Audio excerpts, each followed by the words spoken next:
I think the dollar is probably destined to rise into year end. But if we look to 2019, I think the Federal Reserve is really going to use the December meeting as an opportunity to tone down some of their guidance. And this week we've got a couple pieces of economic data that could kind of reinforce the slower momentum that we're beginning to see in the U.S. economy. And if that's really the case, the Federal Reserve may have to acknowledge that and start to talk about maybe some sort of balance between rate hikes and keeping policy unchanged. So I do think the dollar will continue to strengthen into December, but I'd be careful being overly long dollars right ahead of the meeting. So you're in the camp sort of that the Fed could possibly scale back market expectations for further rate hikes, that they might actually adjust their path or talk it down from the path previously given.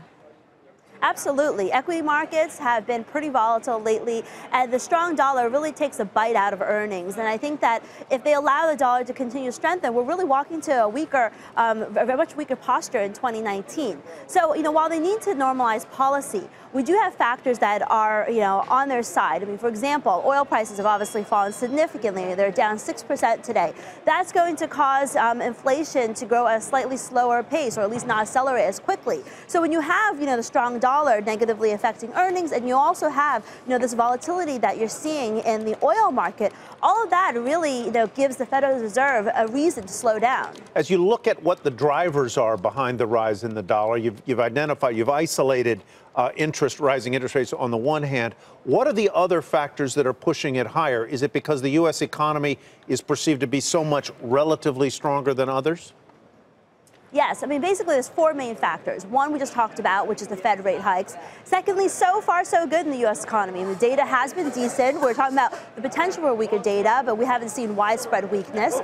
We also have equity market volatility. The sell-off that we've seen, over the past couple of weeks have definitely caused investors to buy the greenback. And of course, the protectionist trade policies. Now, 3 out of those 4 being interest rates, equity market volatility, trade policies are not expected to change anytime soon.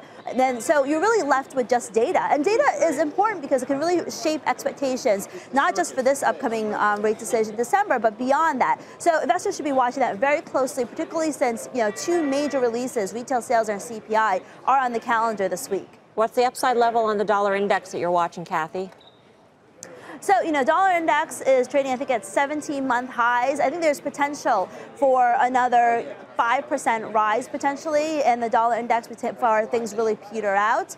So I do see, quite a bit of rally because at the end of the day, Fed policy is not expected to peak until the middle of next year. And if we do have equity market volatility, it's not going to be good for anyone. And it's going to cause a lot of central banks to maintain their steady policy. So I'm not a complete dollar bear. I just think that the gains could slow down in 2019.